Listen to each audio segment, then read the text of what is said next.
அந்த கோவில்ல வாராகி அம்மனை எப்படி எப்படி எல்லாம் வழிபட்டால் என்னென்ன நன்மைகள் எல்லாம் நடக்குது அப்படின்னு நாம பார்க்கலாமா?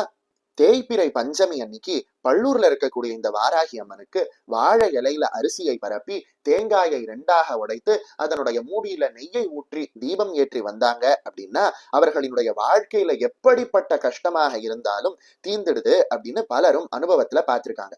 அதே போல செவ்வாய்க்கிழமைகள்லையும் மற்ற நாட்கள்ல செவ்வாய் ஹோர நேரத்திலையும் இந்த வாராகி அம்மனுக்கு மாதுளை முத்துக்களால் அர்ச்சனை செய்தால் செவ்வாய் தோஷமானது நீங்கி விரைவில் திருமணமானது கைகூடுது அப்படின்னு சொல்லப்படுது.